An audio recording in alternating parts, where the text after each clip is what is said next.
Hello everyone, welcome back to Grey Matter, your one-stop shop to all your exam preparation needs. As you know, we have been discussing the different domains of UKMLA and we are coming close to the end of the series. Today we are going to talk about a very important section, that is the mental health.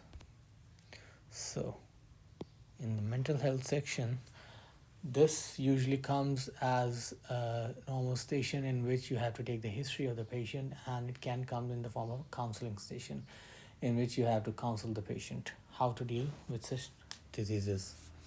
So it can present as abnormal eating or exercising behavior, it can present as different eating disorders and different personality disorders.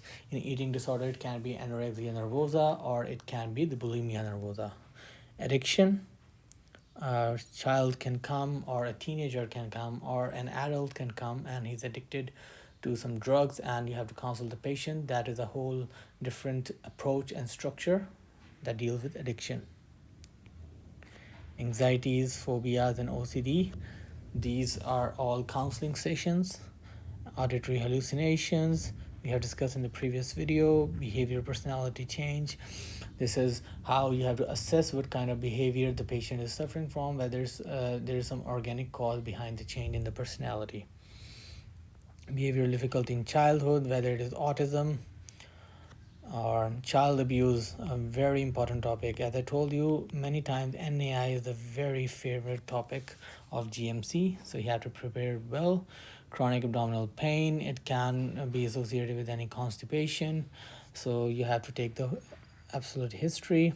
Confusion, the patient presents confused and there is no organic cause. It can be related to something psychological, or maybe he has taken some drugs. Decreased appetite, this in the form of mental health, this usually comes in the form of depression. Driving advice, again we have discussed it before. Elated mood, this is mania.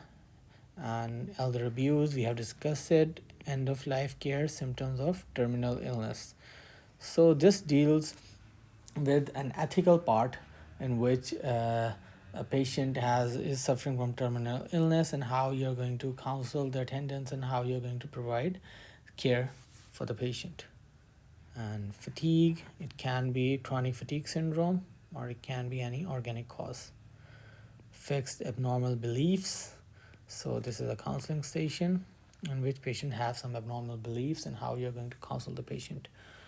Learning disability, a patient can have various kind of learning disabilities, and it comes in the form of a counseling session in which a patient has learning disability and you have to tell the patient regarding how to take the drugs at home, and you have to be as simple as possible.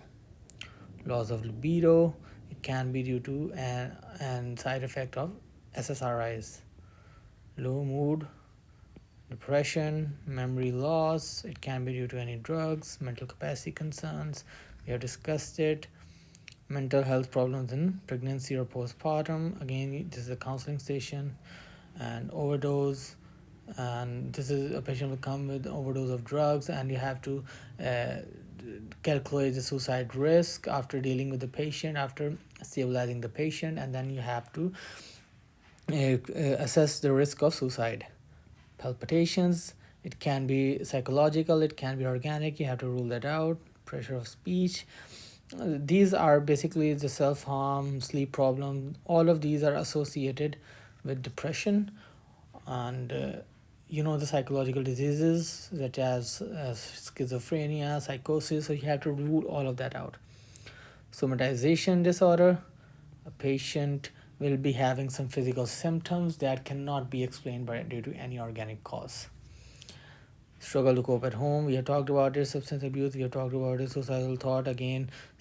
So you can see that all of these topics are being repeated in the previous videos and in the previous different categories in the previous domains. So there's nothing new. So I've been constantly telling students that you do not need to worry about UKMLA. You do not need to worry what's changed, what's different. Nothing is changed.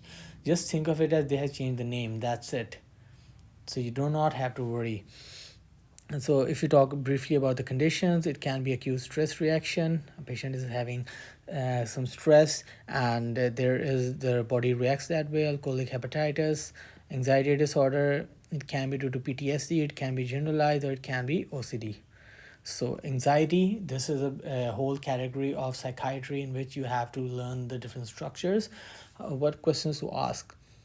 ADHD, we have talked about it. Autism, it usually occurs in the form of a worried parent about his child who is not speaking at the young age. Bipolar affective disorder, this will be come under the term of psychosis and delirium. Dementia, we have talked about it. Depression, we have talked about it. Drug overdose, we have talked about it. Eating disorders, we have talked about it. So schizophrenia, antipsychotics, you are going to give the patient antipsychotics. This usually tells how to deal with psychotic patients and how you have to show empathy and you have to maintain the professionalism during your consultations. We have talked about the rest of them. Tension headache, it's part of headache. And when it's encephalopathy, patient will have a history of alcohol. Tension headache, it's a very important and very easy topic. He'll be having a headache which will be band like headache, and in the history section there will be some source of stress for the patient. So there you go. This is from my opinion, this is a very easy portion of the UKMLA, the mental health. And you just have to memorize 2 or 3 structures within the mental health regarding how to deal with psychotic patients, how to deal with anxiety patients, how to deal with depression, and then you apply that structure in each scenarios. So there you go. This is the mental health section. I'll come back next week with some new videos, and we'll try to end this whole